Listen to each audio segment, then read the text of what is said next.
puff up, then I puff. Kama jomo, I'm making it fast. Size staki my jokes, juu nakumbukanga nikijipox.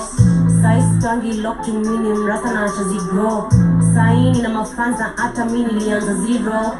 Saina achana na past, nafuata yo cash. Nataka spot, juu mimi ni star. Nachukua spotlight, you know I'm a star.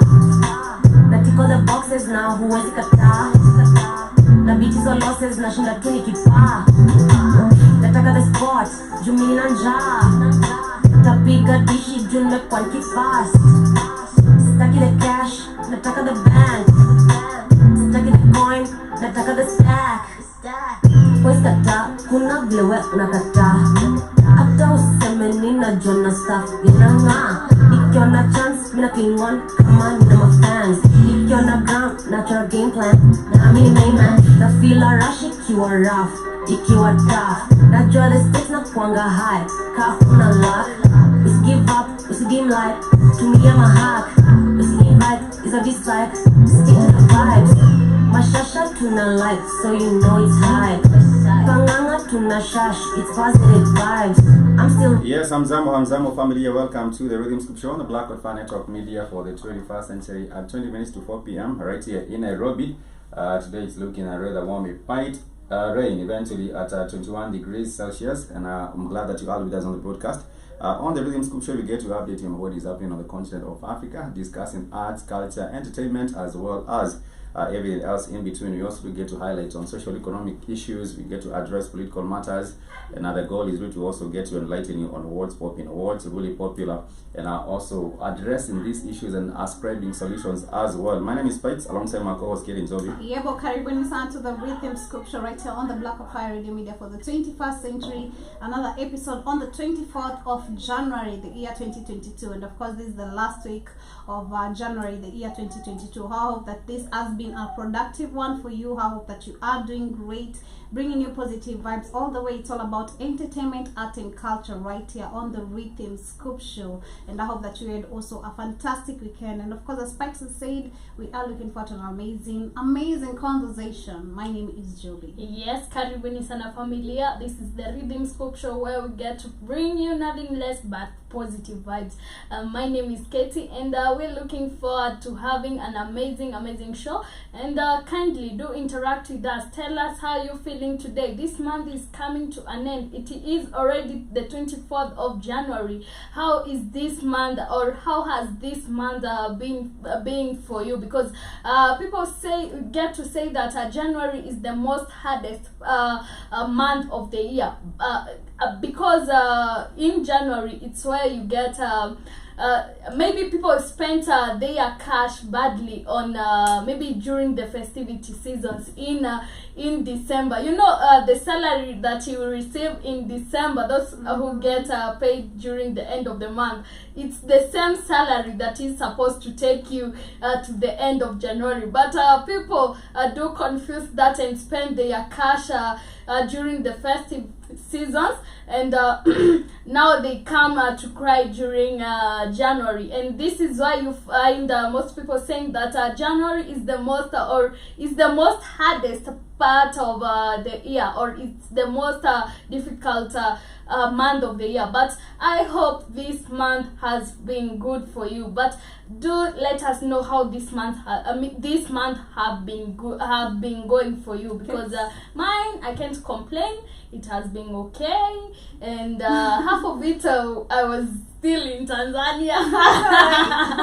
So why should I complain anyway? Kate is looking like an Egyptian woman for me. She's looking like, you know, the Egyptian women used to have like their hairstyle, you know, done in this way, then the crown used to be on the middle, you know. So in short, like you mean I need a crown? Crown me, guys. Yeah. Talking about I think Katie had her blonde hair like for like 3 days. I'm not sure how long that you stay this time, but that is a good you have. You know, the family decided to attack me with my blonde hair, and I couldn't take it anymore. I decided no. You have decided to actually switch it up, but nonetheless, our family have played some music that is by the one and only KZ. The name of the song is The Spot, and it has been produced I guess it was KJ1. It has been produced by the one and only For a Lemario. minute, I thought that was Most High. No, me, I thought it was KJ1 because I know her voice literally for That now. is, they almost sound similar, but they are doing good in the industry, and that is KZ. She has been doing music for a minute now, Wow. and I like it to see when she's getting support, because we have been talking about supporting our own artists, you know, just getting to encourage them and also support them. And we have done that on the Black Fan Network. We have hosted both of them, the producer and also the artist. And I do believe even as new music comes out, they will also be coming back very, very soon and also getting to vibe more with us, letting us know how their journey is going on so far. Being on a Monday today, we shall be discussing different issues. And of course, some of them is what has happened over the weekend, because over the weekend you'll find many events, especially political rallies in Kenya, that we do have the elections coming up in August. And what I have realized is that people do get to, there's a whole lot of false news, especially when it comes to people being quoted wrongly, quoting politicians. You'll hear someone who has said this. And I was glad earlier on when I was on Twitter, I actually saw someone saying that it's 2022 and you guys are still taking politicians seriously. That is a good question, because it's a rhetorical question, but it's a good question because you find people who take these politicians very, very seriously. Okay, I appreciate you mentioning the politics, and of course we knowing that we have, election this year. Do you think that is spikes? Do you think that we're going to have any, do you think the politics this time is gonna be peaceful, or do you feel, because lately, as for me, me getting the history that we've gotten in 2007, I think for me personally on my own, it's giving me some intent, and it's kind of giving me the vision of this might be also a difficult one, because do you remember the last time we had Odinga on the election seat? It was kind of crazy. So do you think we're gonna have? I think it might just be peaceful. These are two good friends. They Yeah, come from the I same party. That was the last time they were actually buying in the same party, which is the Orange Democratic Movement. Ruto was one of the big party members in this committee. So I would see them. They both of them know each other very, very well. So even when it comes to trying out limits and using tactics that they perhaps know that they have used these tactics before, each person actually knows what has been done by the other politician, and they know what tactics they normally would have applied in different situations. So unless people decide to be ignorant now, because people are hyped up over nothing. For me, you cannot come up and tell me that this is what Ruto is doing, this is what right. At the end of the day, they will be in the same place. They probably have conversations in the evening. When they come on the TV, you'll find them sort of fighting. For me, I even think maybe sometime they might even have had a meeting, a roundtable meeting, and discuss this particular thing. They know what is even the eventual outcome. It might be more a little bit more to speculate, but I think for me, if you're taking a politician seriously, simply because they're coming from the UDA or ODM, these political parties, first and foremost, they do not have ideologies. If I was to ask you what is the ideology behind the party, which is the ODM, and you not even know what ODM... Giving every citizen 6,000. That is, I'm just saying, what ideologies are they? What ideologies are they based on? And the UDA buying everybody a wheelbarrow. These are not ideologies. If you ask me, these are not really ideologies. Like you would have the far left and the far right in other places like the UK or in the USA. And if you ask people what is a manifesto for this party, what have they promised, or what is their manifesto, what is their agenda when it comes to economic development, what is their agenda when it comes to education, what you call them in Swahili, we call it sera za hii chama ndio gani. People do not even know what ideologies or sera ambazo what the company the party has. So I think for us, we need what we call civic education. People also ought to be taught, because on ground, people don't really understand even what they are going in for, and what they are to expect from these leaders. In many cases, people think that these leaders are doing them an advantage for vying or for being elected to different political posts. Well, this is not an advantage. These are people you're supposed to elect to go and serve you or give you a level of service, depending on what constituency maybe you have voted them in, or depending on what other position that they are put in. It could be the MCAs, it could be the members of parliament, it could be the women representatives. And also, I tend to think that we are overrepresented in Kenya. That is one of the things that I do find. We do have so many people being paid in the government. The government paying out the wage bill. It's way too big, and that is why you do find the MCAs are being paid, the women representatives are being paid, and the country is broke. I think the problem with our election is because we have let's say if we have leaders right now we have Ruto trying to fight for presidency, we have Raila trying to fight for presidency, we have Musalia Mudavadi as well, whom I had today being accused of, like, he was told, rather warned, you joining Ruto is not going to make a difference, rather try to get you to the president's seat. You trying to join this particular party is not going to get you to any presidency. But I want for people to understand, that was what I was discussing last weekend. Like, when it comes to politics, the mind game that people are playing, let's say the leaders, we have let me use the two that we have. We have politics itself and tribalism itself. If you come from this particular kind of group, you need to support this particular kind of leader. If you're coming from this particular kind of group, you need to support this particular kind of leader. But my fear is, and I don't know why my instincts keep on telling me this, I don't know why, but I feel like this might cause it might not be big, but it might cause some inconveniences. Because we have, let me tell you, like, Ruto comes from which tribe? Kalenjin, yeah? And we have Raila coming from the Luo, and we might have maybe a participant coming from the Kikuyu. And do you remember since independence, we've had like tribalism trying to run our country, trying to rule our country, because it's the leader who is always like, being looked upon, or you come from a Kikuyu, so Kikuyus are superior people. You come in from a Luo, oh, okay, Luo are superior people. So I think for me it's gonna have like, because we know Raila, the last time he tried to fight for presidency, he may later like a lot of inconveniences to the citizens. So for me, I think even him trying right now, of it, I don't understand why the leaders or the government itself allowed for him to rule, rather to try like, run for presidency again. How many trials do you have to go for? I think you're allowed, it's your constitutional right to do as many trials. It's your constitutional right. Does it go by the age? No, it goes with the age. I think there is a limit. I think if you're post 90, you cannot. It's 75. I think Raila is past. 75, it's retiring.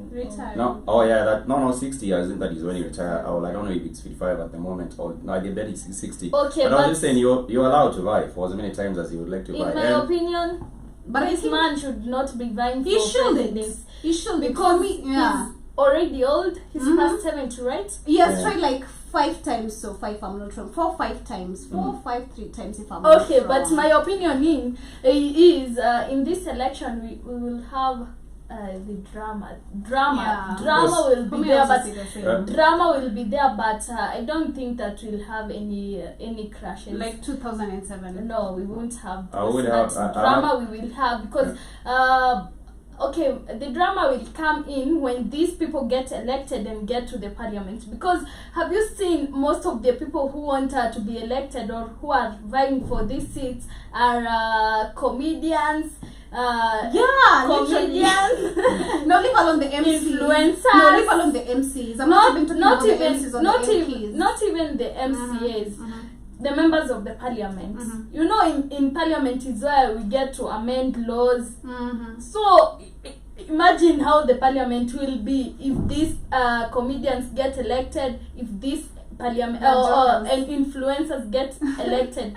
The parliament will be full of jokers. But let's wait and see what will go. It actually pans out. I always used to say we should be patient and see. But I think the government had already mapped these hotspot areas where we do have a regular or consistent fighting. So they have already mapped those areas. I would believe that the security forces would also be sent to those areas to be able to sort of calm down any kind of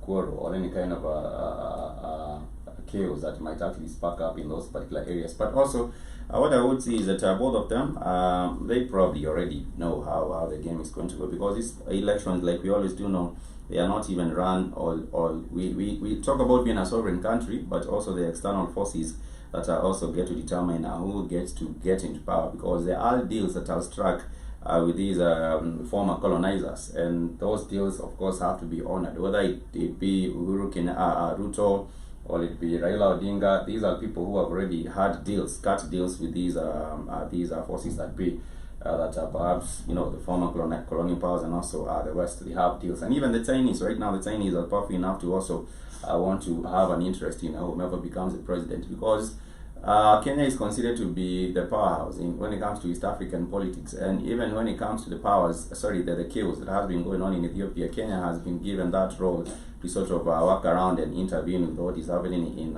Ethiopia. Anyhow, we shall be getting back a little bit in the music. When we come back, we shall be talking about the World International Education Day, because that is what it is on the 24th of January. And we shall be talking about the 2030 global education goals. Vision. Because the vision and the goals. Vision? Do you see any vision in there? Because I don't. The thing is, the challenges that have come up, and especially with the whole global pandemic, and that would have, of course, stalled many countries. I even forgot what this Vision 2030 is. One was industrialization. I don't know what you guys did get to see, but I remember for me, I used to see buildings are going to be super high. We're gonna have a good mine town. was industrialization. That's exactly the only thing. The industrialization. That is what I'm talking about. Like the buildings, being super high, like the towns are looking super good, the roads, the environment itself, which I don't see. We're in 2022, 8 years ahead, but I do not see anything. But hi, Sister Nish, she's saying amani na upendo kwako. Amani na upendo, Sister Nish, how are you doing today? Amani na upendo too. And I was just saying that when it comes to Kenyan politics, people should not take them seriously, especially compared to other African countries. Tanzania, for example, does not take any politics really seriously, and you will find perhaps people who are going overboard, even putting their lives on the line for a politician who does not even know your name, or for a politician who does not really care, how the outcome is, if you're hungry, or if you're not, if you're in a bad situation. That is not really considered. But anyhow, we get back to the music, and when we come back, we shall be telling you what's going on with the global education agenda for Africa when it comes to the level of education, and also when it comes to the investment that has been done towards education. We are really lagging far behind, and even with the system, most of it has been taken from the West and just as superimposed here. So you would find what was the old education system, maybe perhaps in the UK. They just brought it up from the Oxford system and brought it into Kenya to be used for the Kenyans. The same with other different African countries colonized by the British. For the French, the same thing. For those that were colonized by the Portuguese, the system of education really was put in that particular country. And for all these different countries that were colonized by different nations, they do have their own. They do have the education system of the colonizer. We are taking a short music break. The name of the song is "Make This Paper." It's done by the one and only Lex the Wolf. I hope that you get to enjoy this particular one. Lex the Wolf is also a friend of the network.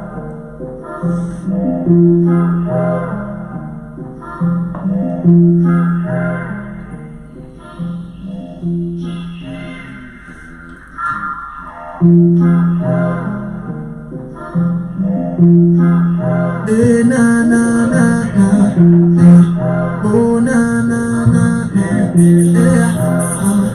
and my man say, what you gonna do? Niggas they be knocking up and bitches ain't cool. No go fuck with fake 'cause them go only fly you. Don't focus on the noise, man, nigga, focus on you. Every fit, slip up on you. I know me say you no get the power in you. I know me say you no feel where the crown boy do. I know me say you no feel where the crown boy do. Coming from the jungle. Mandala don't do me, make my money double. No get time for hate, I mean no want no trouble. Keep my house clean and I hustle double. I say them feel, keep my phone you. I know me say you no get the power in you. I know me say you no feel where the crown boy do. I know me say you no feel where the crown boy do. What you want do when the struggle rough you? What you want do when they hating on you? What you want do when they flipping on you?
Some of them a disgust me, most of them a disgust me. Shop to go in a baby way, bring music make the way, make man them understand. We not there for baby.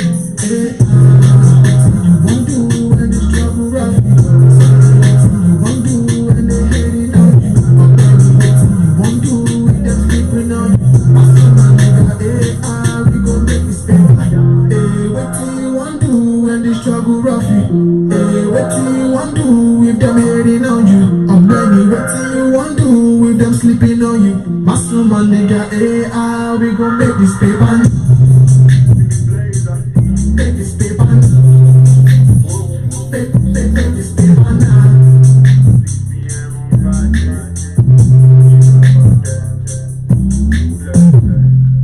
Yes, that is the one and only Lexa Wolf, and like I said, Lexa Wolf has the vibe. But when it comes to his music, it's always jamming, and the name of the song is "Make That Paper." It reminds me of another song by Burna Boy when he says "What will man go do," which is "What will a man do now?" And that is the same. I think that is the same kind of anecdote that is being used by Lexa Wolf here. Personally, I do get to see the interest when it comes to African people do have an interest in Nigerian music, and I would think it's because of the authenticity and the originality, and how also the Nigerian people also get to use the pidgin, and it really comes off as really being authentic, and that is why on the Blackwood Fan Network we also like to jam to some Afrobeat and also music coming from West Africa and the rest of the continent of Africa. It's music that makes you move and music that has a rhythm. And that is why we do have it on the Rhythm Scoop Show right here on the Blackwood Fan Network Media for the 21st century. We are discussing an important matter today, which has to do with education, and there are many challenges when it comes to education right here in the continent of Africa. One of the challenges is inclusivity. The kind of an education we do have right here on the continent is not really inclusive. You will find many people being left out of the system, and there has been some countries that have been pushing to make sure that their education is free in their country. The only problem is that the government in most African countries have not prioritized on education, because they know once you put people in ignorance, or you do not give the people an opportunity for them to get proper education, then it means that they will be easy, they will be subjects, and they will be easy to manage, or to really just control. But one of the things that I have been seeing which happens is that there is the marginalization of communities that are maybe the pastoral communities. You will find a community that is used to making their kind of a livelihood in moving from one place to another, grazing their animals. They do have their camels, they do have their donkeys, they do have their cows. If you're moving from one area into another, and especially this is the northern parts of Kenya, let me just use an example of the northern eastern part of Kenya. You do find that most of the communities there are pastoral, so they do not have a temporary home. And so these communities for a long time, they have been left out of the education system simply because they are not permanent. You'll find them today here, and then the pastures will run out and they will move from one area going to another area. So I believe the government also ought to have looked in the lifestyle and find the best way to make sure that even this group of people who are also part of the community society are also getting included in a proper education system. Apart from that, we also do have other different challenges that have also been a bigger challenge for our continent here for some countries on the continent, and some of these also do include the issue of the cost of getting education. And for families that are still struggling in poverty, I was saying that for many countries, for example, go to Sierra Leone, go to another country like Liberia, and also go to another country like Botswana, where we do have the cost of living being high, and also people not having opportunities for work because there are no job opportunities. The thing you do find in those particular countries, people make less than $2 a day, and therefore they are living below the poverty line. And that means that they do not also have the money that they would, of course, divide, or budget for the education for their children. And that is another challenge that has been on the continent of Africa, the budget or the cost of getting this education, and also the inclusivity of this education system is not really inclusive for everyone. I was just giving a few examples earlier on. And also because of the stereotypes that have been there, you will find also in many communities, children, the girl child being marginalized also, and not being given the opportunity for them to go and learn. because they would say, this girl, we want to educate her, but once we educate her, she will be married off into another community or something like that, and therefore we might not get the real benefits of taking this child to school and paying the education to the university level or to the higher levels of learning, and therefore there is a neglect when it comes to the children, when it comes to the education of the girl child. And I have had situations or stories where someone gets to say, for me, I was in a secondary school, and then my brother was also, was ahead of me, and they got to the time when we were supposed to do the examination, and they said they could only, they had to let me out of school so that my brother, they would find the money to pay for my brother to do their high school education. And this is really, really deplorable, because you would think that investing equally in children's education, whether be it girls or boys, would also help the community at large, not just the family. But this is not the viewpoint of many people. For Kate and Zobi, I don't know what challenges that you have seen being with the education system, and maybe perhaps what you think would be of a solution. Okay, for me, I've seen male chauvinism, where they favor the boy child than the girl child. They think that a girl child should not be taken to school, because the same case you've said that if you take a girl to school, she'll be married off to another community, and now she doesn't belong to your community. So African people have this mentality: we should not take the girl child to school. But right now it is being outdone. Those modern, those archaic traditions are being done outside. I'm happy about that. Where even you see people are coming out to try to fight for women empowerment. So right now it's being outdone, and also. You see this favorism in the communities, where they say that girl child should be left at home to watch over maybe the kids, and the boy child should go out there and maybe hunt, do some things, graze, and this is not good. Everybody should be exposed to the world, because we also have different experiences of the life. So we should also, like, the girl child should also be exposed to the outside world. So leaving the girl child in the house, it's not a good thing. But some of these traditions are being outdone. I've not seen them right now. There was a time my auntie used to go to Tanzania to take house helps. House helps from Tanzania. And one of the days I asked her, why do you go and get house helps from Tanzania? She told me, in Tanzania, in those remote areas, you find these girls, after they are done with their primary school education, they get married off. So instead of letting this girl to be married off, I'd rather go and take her to come and work for me, because she's still young. She's still young to be married. So that was what was happening. But right now, and I've been to Tanzania, I've not seen those things, or maybe they are happening. It's just that we didn't get to go to those places. But right now, I don't think those things are still happening. I wouldn't be surprised if they happen, because most of the time you do find the government really not taking a keen interest in the community to see that these girls are also. There is that bridge, because when you finish a school, there should be that particular bridge where we do have programs in the community that would of course connect people to opportunities, maybe for work through the government or through private organizations. But it's good to see that we cannot really say that things are also pretty bad, because literacy levels across the continent have gone up. If you actually consider comparing maybe 2022 to what was happening maybe in 2000 or before 2000, you'll find that before 2000 we used to have a lot of people who were not educated. Right now, literacy levels have gone up, and they have gone up because, for example, with the previous government that was led by Moi Kibaki decided to put in the new policy of actually making education free. But I think it did work out for a little while, and then after that, now things started becoming difficult again. And Was it ever free? It was. At some point, it was when he just got in there and he was trying to fulfill a campaign promise. That was in 2000, and the president Moi Kibaki came into power in 2003, right? Yeah. So that would be about 2003, 2004. Let me just see.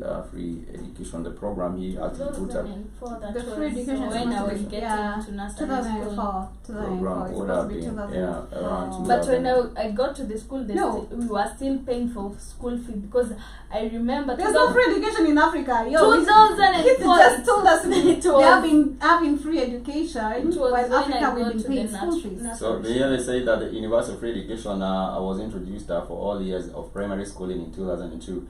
In the following years, primary schools were not able to accommodate the increased demand for services and face such problems as overcrowding and lack of resources. So this is what has been said. It was in 2002, but even in 2002 there was a demand for education, and therefore there was training on the resources. There was Wait. they did train the resources. For how long did Kenyatta rule? Like Kibaki, no, Kenyatta 24 years. himself. Kenyatta he did for 24. No, Moi did for 24. Moi actually did 24. Kenyatta ruled from 1964 to 1978. Oh. So the longest I know was Moi. Moi, Yeah. 24 years. Yeah, for 24 Moi. years. Yeah. Okay. But for Moi, he did not introduce free education, even for those. But people were consuming, because I remember my stepmom used to tell me like they took free milk from Moi. Free milk. From Moi. They were Even calling Kibaki it brought in free milk. Nyayo milk. That is not part of the free education. No, even Kibaki brought free milk for a Oh, while. but I never even consumed Kibaki any. did I never took free any. milk. You were in school, right? I was in school. Yeah, because I remember when Kibaki got into presidency, I was at that time I was in class 3. Okay, Class you were in nine. class 3. That's when I was getting into nursery school. So Yep. That is how it actually went. But I'm just saying, what needs to be done with the African continent is that there needs to be the rethinking of the whole education system, so that it's education system which is focused on actually empowering people's mind, not with the lies. Because when we did have the adoption of this education system from the West, a whole lot of lies had been taught. Even if you look at how history is taught, just an example, if you look at how history is taught in these classrooms, you'll find that this is history that is taught from the perspective of the white man. And there's this particular proverb that if the lion get the opportunity to tell a tale, it will actually glorify itself. Let me just get that particular proverb. I don't want to butcher a proverb. Let me see how that proverb. But okay, I can see Jerome Mosquito in the building, and also Sister Michelle. Let me get that particular. I don't want to butcher these. So this is how it says: until the lion learns to how to write until the lion learns how to write every story will glorify the hunter. Yeah, that is what it has been going on with the education system on the continent of Africa, because we as the African people, we have not been able to tell our own stories or even set up our own education systems. So the education system on the continent is based on the viewpoint of the colonizer or the European, and therefore what happens is that the European will not educate you to be independent. The European will not make sure that you have systems that would sound jeopardy to their own established systems.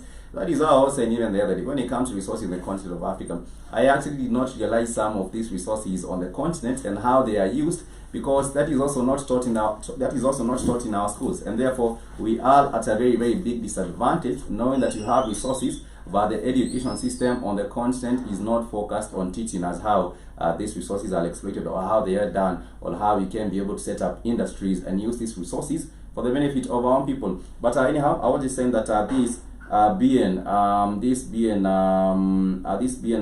the Global Education Day, we also need to address this particular need for people to also get educated in the rightful way.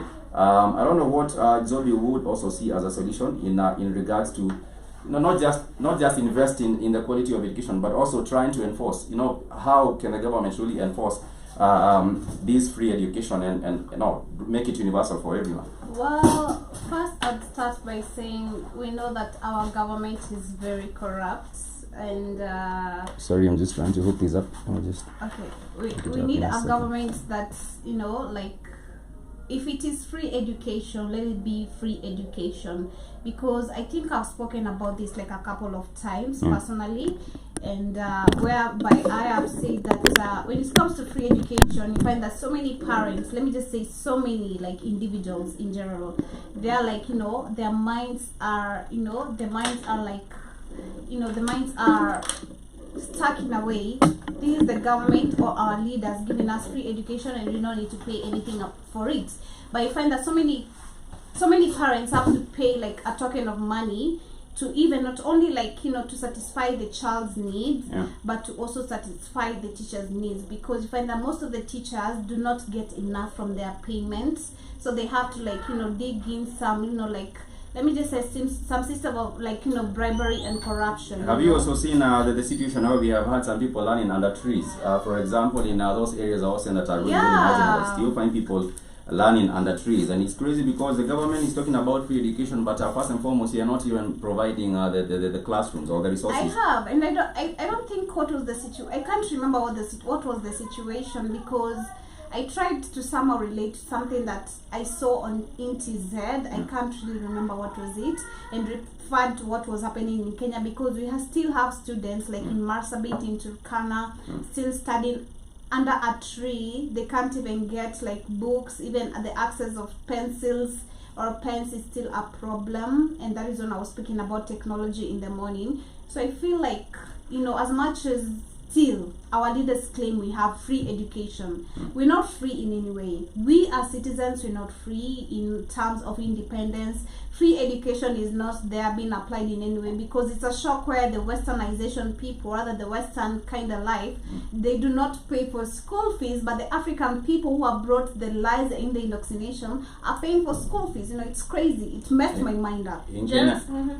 my mind up. So. General Mosquito, I'm here. I've not disappeared. And referring to that matter, as Spike is talking about people learning under trees. Yeah, we have we see this in Africa, not only in in Kenya. We have places that students are still learning under trees because they don't have classrooms, and they are members of parliament in that ward or in that area, representing the area, and they still want to be voted for come this year. This is mostly, especially in the remote areas, for example, also in northeastern Kenya. That is why you find people also learning under trees, and it's also crazy. But nonetheless, I do hope that we do have serious representatives this particular year. People will go vote in the same people. They will go voting. They will go vote in the same individuals that they have voted and that have promised them these the development in their local areas, because I do believe it's a responsibility also of like the governors in those areas to make sure that even if they are in the marginalized part of the country, they also get to demand for a fair share when it comes to government allocation. Some places, they do say these places are not contributing as much to the economy, and therefore that is why they are marginalized. Like I was just saying, in those dry areas, you cannot compare a place like Garissa and another place like Kiambu, because Kiambu is not dry. Kiambu there's a lot of agriculture going on in Kiambu, but when you go to the northeastern part, there are only people herding cows and doing pastoralism, and it's not really a big contributor. It has nothing to do with you as a government. It has nothing to do with you as a government taking responsibility for the people that's supposed to govern. No one's supposed to be sitting out under a goddamn tree, and you say in any kind of country. That's supposed to be embarrassing, but because of the tribal shit, you don't feel responsible for those other people. And you should be embarrassed as an African government have anybody sitting underneath a goddamn tree learning, but you don't give a shit because you practice tribalism. But why won't you find anybody in America sitting under a tree? No one in Europe sitting in a goddamn tree. But all the resources in Africa, and people are sitting under damn trees. Because as an African people, you have to learn to demand respect and what's right. You have these moronic leaders come in, no one cares. Okay, in the hat. How can you be a leader? There are no leaders in Africa. You have managers of white power. You can't fathom some child sitting under a tree not learning nothing. That, as an African man, That should make you feel a certain type of way. Oh, that's not my tribe. All this moronic shit. Let me tell you something. That's why your country is on the bottom. Go ahead, Joby. You know, from all this, as much as we claim we have free education, still connecting with the, you know, people's children studying under a tree. They don't even have books. They don't have pencils. And the same child is seated under a tree. They are hungry. They do not even have access to food, you know. They are hungry. They do not have access to sanitary towels, which is a problem. Let's say in And you know what? Oh, it's damn. an issue. Damn. The It's girls an don't have issue. access. The girls don't have access to sanitary napkins. That what you're telling me? Yes. Wow. Girls But stay out guess of this. school because they But don't guess have this. these things. I had to say Tariq Nasheed, I had to catch this. I had to say Tariq Nasheed is right about the African mindset being so fucking backwards and moronic. But white people in Kenya, they got the land, they got clean water. Their white kids are not sitting underneath no damn tree. I bet that. I bet their white kids have sanitary napkins This in Kenya. Still, this I bet they have that in South Africa. I bet they have that in Ghana. this still goes to our people, where I was saying, like, you find that most of the African people, because of the indoctrination, you find that most of us are running out from our continent, trying to find jobs outside. So you think you're going to make the dollars, right? Because this is the highest currency, right? So you're trying to run away from your own continent, from your own country. But by the time you're coming back, even if you want to save your own people, the price tag is already like, you know, triple the price or the double the price, you know. So like, if The you're trying Africans to... finally started to get called out, Joe. Just about, as Temple said, you're supposed to take the country in. Stop running to other people's countries because they made it better. And you haven't fixed your own goddamn country. There's a lack of character with the African people. So that's why the South Africans are mad about other Nigerians, other people coming into South Africa. Say, okay, well, I want to go to South Africa because it's better. Well, why haven't you fixed your goddamn country? So the South Africans are saying, we only have limited resources. How about you stay and fight and fix it? The Africans are always running some damn place. Run to Europe, from Ghana, from Nigeria. Fix your goddamn country. Stop running and stop being a goddamn coward. That is Stop always running. that is because the people want to look for solutions from the outside. They don't want to look for solutions from the inside. That is a problem as an African people. Even when it comes to education, we want the global, these are the UN to fund the IMF to fund the education system. It's for our own people. They will not fund that. But you'll find many people having that particular kind of a notion that we can only be helped from outside. We cannot do for ourselves. But in the African, if the same leaders, we know they are not real leaders. They are just gatekeepers for the white people. But if they want to focus on actually developing the education, we would have people learning to do for ourselves. You know, get industrialized from having skilled laborers. We would be able to use these resources. Africa has everything. But that will not Everything happen. that the world wants.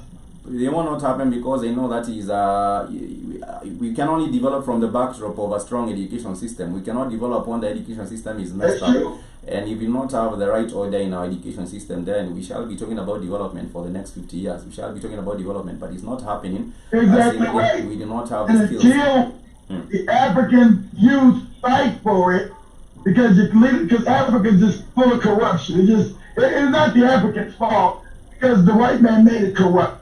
It's every African country is as corrupt as the next one. And that's not the African's fault, but it's your fault that you don't fix it. You must fix the same way African Americans had to fight here from being killed and murdered and slaughtered. We couldn't run to Africa, so we had to fight this cracker in the streets. And so everybody wants to run to America and say, oh, it's so bad in America. People fought for that. Africans in America fought and died. They didn't just, white people never gave us shit. We fought and died to make it better for other Africans to come in. That was part of 1964. Say, hey, let some of our African people come in here. Or Caribbean, where they came from. But you're not going to get anything without fighting. African wants to be given shit without fighting. The white man's not going to relinquish nothing without a fight. And for this, You didn't get in poverty, and you didn't get control of Africa without fighting you. and for these leaders who want to get out of line, you will find for them being knocked. For example, I would believe that Magufuli would also have been working to getting people skilled so that they can take on they can take on those jobs like the construction. He tried to talk to Kenyatta. Kenyatta told Magufuli to kick rocks. He said, you kick rocks. Like people try to say, let's come together. Let's unite. White man kick rocks, nigga. But go ahead. I was just saying, unless we get to overhauling the system and getting in place our own system which works for us as an African people, then we cannot expect that this European-based system will work for us. First and foremost, the Europeans make sure that they are teaching their people on what is relevant to their needs. So we do not have a needs-based kind of an education system. We have an education system that is not. Guess what? Yeah. You learning make-believe Jesus in school is not to your benefit. All in Africa. Why you think make-believe Jesus is only in Africa as a compensatory class? It's not just Kenya. It's in Ghana. It's in Nigeria. It's in Uganda. It's in Zimbabwe. It's in South Africa. It's in Namibia. It's in Angola. It's in all the Congo. Why do you think that is? They make it compulsory because they want to get you when you're still young. You know, if they bind your mind when you're still young, then there is no coming out about your mind being from the bondage, from being your mind being bound. And that is why you will find Christian religious education, Islamic religious education, and I don't know what these other places I do get to teach, but that is what has been entrenched in the system. But they will not, yeah.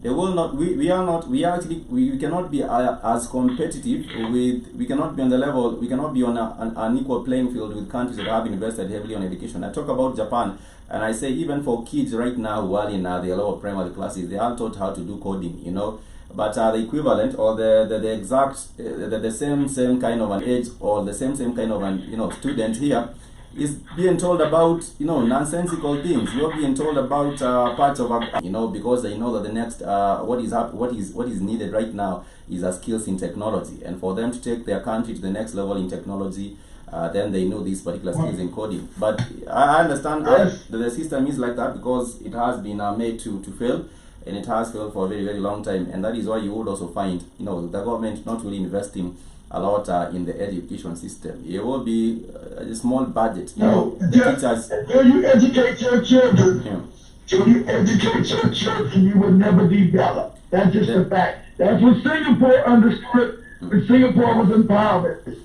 Singapore said, you know what? We got all our money in educating our people. But they are. These puppet leaders are scared. If you got an educated population, you're going to overthrow them, and you're going to overthrow white people. Because now you're able to think and reason, and like Katie learned, you won't be fucking no orangutan. Was that the lesson of the day for Katie? But the thing is, the problem on the continent is that as a people, we do not also demand. We take what has been given. Katie's face was so funny. She said, Joey was out getting something. Katie's face was so funny. When she found out these white men be having sex with orangutans. Katie said this orangutan talk. Yeah. I ain't can't talk, Katie. I can't talk. And that's what Joey's grandfather was. Joey, find us some Zungu, Joey. Find some Zungu that's having sex with an orangutan. Go ahead. And Sister Nishi said, I went to a Catholic school. It is a more. I also went to a Catholic school. And she doesn't know what it is. They find them. They are in the Congo. That is where we do our orangutans in Congo. Sister Nisha was saying you went to a Catholic school. Katie is also saying she went to a Catholic school, and it was a moron factory.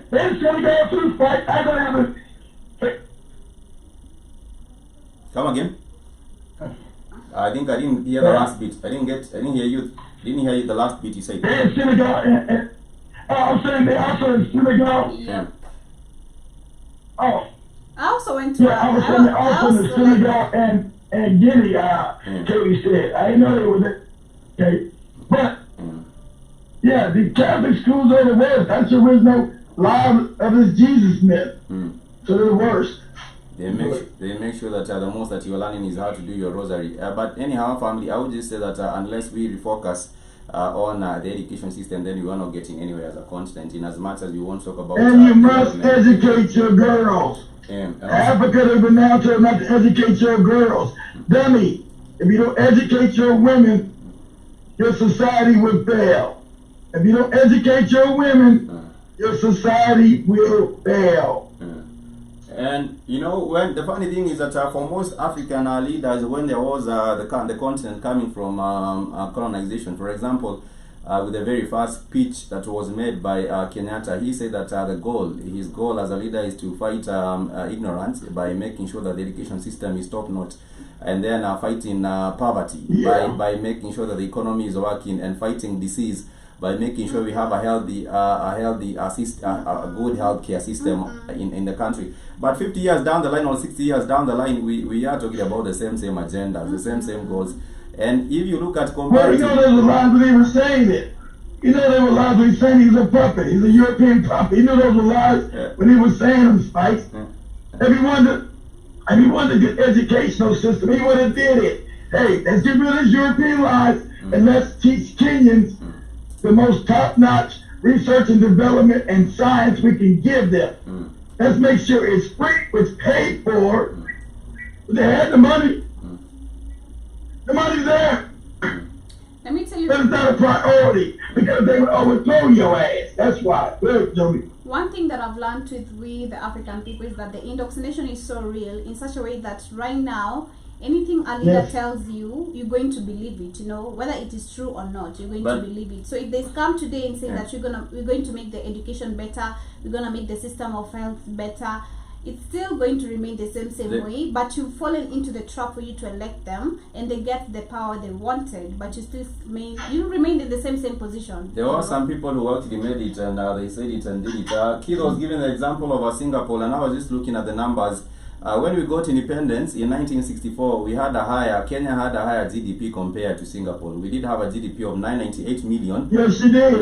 998 million. Yes, you did. It was 998 million for Kenya in 1964, but the GDP over Singapore was 800. Let me see, it was 800, and let me see, these was that's because you had a real leader in Singapore, you had a puppet in Kenyatta. He said that we must educate the Singaporean nation to be educated as far as research and development. Kenyatta said we must give Jesus talk. Jesus. When he didn't even believe in the shit. If you come back later on in the years we have seen now, for example, right now in 2019, the GDP for Singapore was 374. Let me see what Kenya had in 2019. I think GDP in Kenya is like 60 billion. Yeah, so this was 95 billion in the same year, while Singapore had 375 billion. And that's that's like 4 times what Kenya had, but we were on the same. And Singapore is about the size, a little bit bigger than Nairobi, like a little bit bigger than the city of Nairobi. That's how big Singapore is. About a little bit bigger than Nairobi as a country. And it has 370. It has close to 400 billion in terms of GDP. They say it's about the size. It's 328 kilometers squared. Let me see how the size of Nairobi. This is 370. Yeah. This is 328 square kilometers. Kenya. Sorry. Tanzania is big than yeah, it is. Nairobi 3. I figured that out. 328. Very big. Nairobi is 696. Yeah, so Singapore is 728. Nairobi is 696. So it's, you're right. It's slightly bigger than Nairobi. Just slightly bigger than Nairobi. But that's what I'm saying. Yeah, that the whole country is slightly bigger than the city of Nairobi. And his GDP is 3 times. times as big. Yeah, close to 4 times. So that means you Yeah. in England for the last 60 years. It does not make any sense speaking even in mathematical terms. But it's No. it's a leadership and education problem. The leadership and the education problem, those are the two big factors. These are two big factors, because for Singapore, they decided they want to get out of poverty and make the education system work. So right now for them, I bet they do have surplus in their budget, while Kenya has a deficit all the other year. And it's because of those challenges that we've talked about, leadership, corruption, and also... If you look at Singapore's spikes, you can't even compare Singapore to Kenya. Singapore is 20 times more developed. That's why they call Rwanda African Singapore, because Kagame said, I'm gonna marry the country after Singapore and do what they did. So I'm going to invest in education, make sure Rwandans are highly educated. That's what you got to do to pull your people out of poverty. You must educate them. That's got to be your #1 priority, not Jesus talk.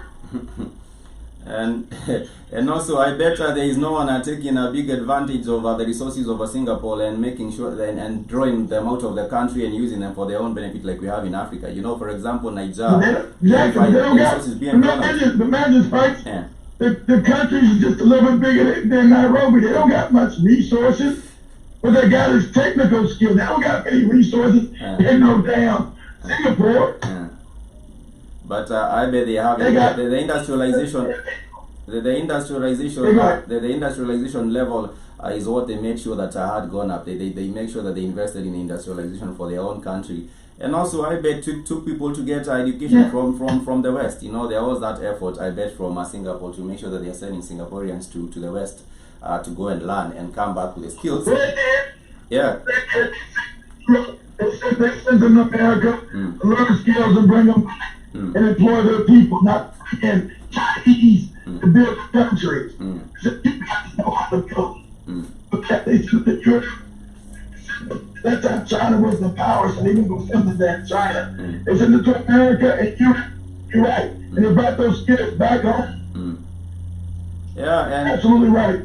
So I do think once again, if you're not serious about the education system of Kenya and also making it more inclusive on the continent, or making it more inclusive and also, you know, free, accessible, and universal, then the same challenges that we're talking about today in 2022 will be the same challenges. And the same factor is science. Africans are the smartest people on the planet, and they're purposely made stupid. And we also, the smartest people on the planet. You don't even know that. We were saying that the Nigerian nurses, they have been poached from their country to other places because they are very smart, and you know they are very much marketable. You know, the Nigerian nurses. That's not just Nigerian. That's Kenyan. That's Ghana. That's African people. You're the smartest people on the planet, made stupid. That you is, know, I don't get caught up with the Nigerian thing. That's a white made white border. The African is no different than the Kenyan. I mean, the Nigerian is no different than the Kenyan. Same genetic, same people, same thing. Same E1B1 is the same E1B1. And Sister Nishu saying the puppets have no interest in making anyone smarter. They want to make sure people are in a perpetual state of darkness. I could take you, Spikes, Joby, and Katie, and parachute you to any Nigerian village. They wouldn't know you was a Nigerian until you opened your mouth. Yeah, you don't know PG. Oh shit, okay. Where you are you African spies? Where you three bastards are from? What's going on? I can totally agree with Sister Niche, because if I relate with most of the things that we saw in Tanzania, starting with the resorts we began with, where there was a Germany and an African lady who was the wife, you know, from what he really wanted to accomplish, it is not to make this lady smart, you know, like ways you can make money and all that. It was to make her still remain in the same position she is, and him acquire knowledge from her. Yes. You know, it's him acquiring knowledge from her, like getting a lot of knowledge that he needs to know about the African lifestyle, about the African economy, the African You government. figured it out, Joby. Yes. So it's Go ahead. crazy. It's Go ahead. crazy. That is all they make sure that the African are still up at the bottom by the poor education system that they do have. And even a country is trying to make good for its people, then you know that the leader has walked out of line and they are assassinated, and or something happens to them, and they are It's removed. funny. It's funny when they it was funny because that white man never expected Katie and Joe to be so fierce and be so, I guess you call it non-African. When they came after his ass, he was like, "Oh shit, I what's can't- going on?" I can't understand. I'm supposed to. You guys are supposed to let me You kick talk too all fast. fucked You up. talk too fast, I You don't talk- get you. You Like, talk too fast. am I I talking can too understand fast? You're getting me. I know you're getting what I'm saying. What the fuck are you saying that you don't get what I'm saying? You know? Why are you acting now? There is a question here by Simona Yoskina. How does a kid think of a think of a Gabriel Ayibo? I see he's a mathematician he's a mathematician and obtained his PhD in the aeronautics and mathematics from Rensselaer Polytechnic Institute in New York, where he worked for. You know, Who got to think about lead spikes? the man. Gabriel He's a mathematician. His name is Gabriel Ayibo. He's a mathematician. He was Nigerian. He's a Nigerian born. He's a Nigerian born mathematician. Some call him a genius. And Is that the guy who said I don't know, is that the one who had the theory of everything? I'm not sure that is. And I'm not well acquainted with him, so I wouldn't really talk. Is he the one who has the theory of everything, Capo? Is he the brother that has the theory of everything? The Gagut. It's called the Gagut. It's the Gagut theorem. Yeah. Is that him? It's him. Yeah, it's him. I see it's the guy with the Gagut theorem, which is the grand unified. Yeah. What he used is African science and have you understand the theory of everything. See, science and white people, they were trying to study what is the theory of everything. Everything is the all. They can never put electromagnetism with life and understand how science really works because they're not spiritual. So this brother broke down the theory of everything, how everything is interconnected. So he's brilliant, yes. I think he's very brilliant, but all African people, Capo, are brilliant except when they give any education. Then Alex is brilliant, Katie's brilliant, Jeremy's brilliant, when they're given the right knowledge. one of the excerpts here as we wind up on his book, I do see it's the Grand Unified Theorem is also called the God Almighty Grand Unified Theorem.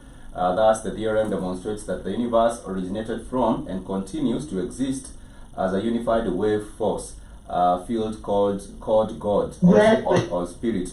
The concentration of this wave force is called matter, which is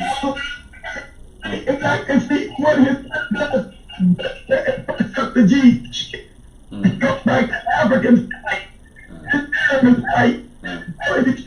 Jesus and the Christianity nonsense. All is the wave force like the everything exists in waves. That means vibration and frequencies. Good. this is of course this is the whole end of the quote. I think I'll also put it up on the network. I'm not acquainted with his work, but I'll also check into it and I also read a little bit more. Well, he's a very brilliant individual.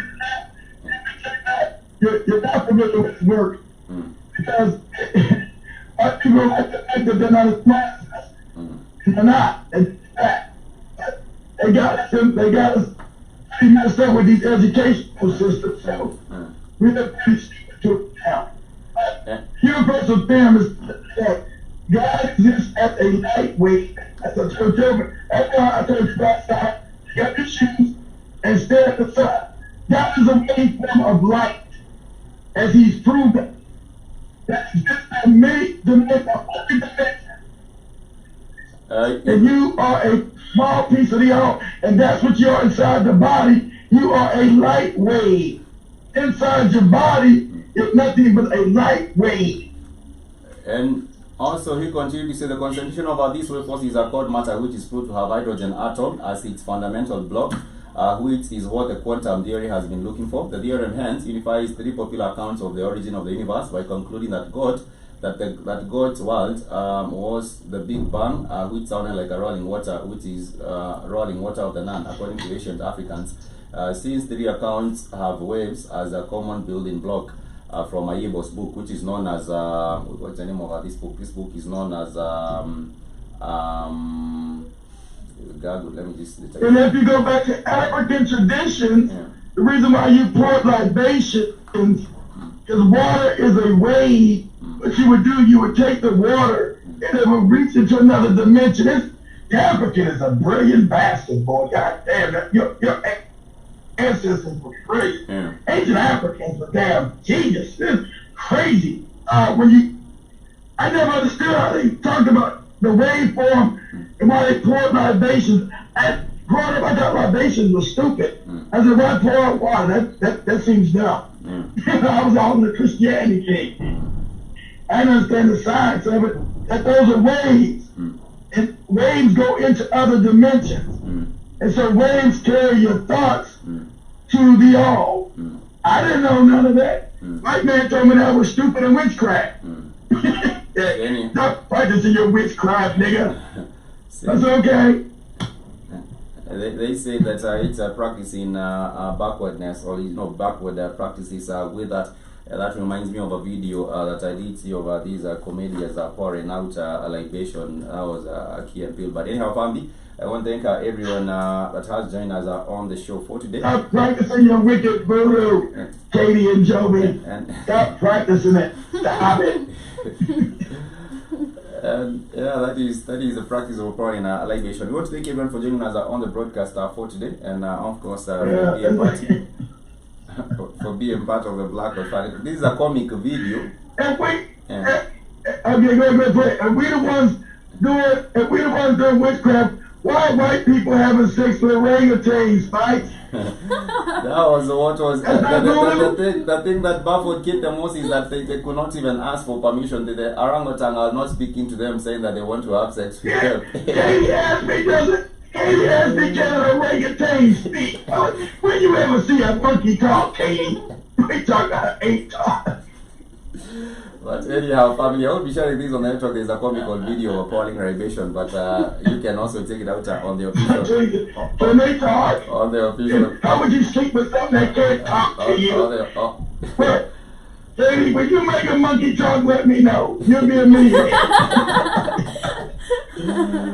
I think people are in the business of exporting these orangutans from Congo. That is the next business. But nonetheless, family, you want to thank you so much for being with us on the broadcast. And it's always a delight to have you tune in. Shepo Simona, thank you so much. Easternis, thank you so much. Zero Mosquito, thank you so much. Keith for giving us this platform. Imagine if Jeremy would have got a white man. And Jeremy came home and found a white man with an orangutan. What would she do? I don't get what's a orangutan? It's a monkey. It's a monkey. To us, we don't know. Nobody don't even know what an orangutan is. I didn't know. Nobody don't even know what an orangutan is. I also didn't know what orangutan. I'm not alone. So if you go deep into the Congo, that is where you will find the orangutan. But that thing is ugly. Show her a picture of an orangutan. So I'm gonna say, show her pictures, Spike. Say images of an orangutan. So imagine Joey took her grandfather's advice, ran in the Zungu, and came home and found her husband in bed with this orangutan. What would she do? I'm asking. They are actually endangered. They are endangered species. That is Pour some acid on his face. That is what I'll do. Pour some acid on his face. Pour some acid on his face. That is what I'll do. These are actually endangered. That is what. Because I bet most of them are being. Because why do I have a monkey as my man? Why do I have a monkey as a man in my house? You know. That's right, because they've been putting brothels since Katie was reading. They've been putting prostitutes. That's really sad. But on the African continent, most people do not even think or fathom how these beasts will be sleeping with other beasts. But anyhow, we want to thank you so much for it. She could not fathom it. It's difficult to fathom, even as an African. If you tell an African that they cannot fathom it, he cannot fathom that it thing because is disgusting. No, acid on your face is satisfying. saying. the evil, Not disgusting. the evil with these abyss is unfathomable Sure. with the people on the continent, and that is why you will not find anyone. Oh, Really? oh, baby, what are you doing with this orangutan? Oh, you coffee told me. I love the orangutan. I'm keeping it, okay? It's gonna be a pet. I'm That gonna would some be- spare acid on my house. That Don't would be play with me. that would be what the Mzungu. I bet that would be what the Mzungu would be saying. Don't play with that would be a Mzungu. That would be a Mzungu really talking that talk right there. But anyhow, family, thank you so much for being with us. And it's always a delight to phone Phil. No. The what? Orangutan coochie. Yeah, you know it. That's really disturbing. But anyhow, family, we want to thank you so much for being with us. It's always a Much delight. love. Eh, na na na na. Oh na na na na. And my man say, what you gon' do? Niggas they be knocking up and bitches ain't cool. No go fuck with fake 'cause them go only slide you. Don't focus on the noise, my nigga.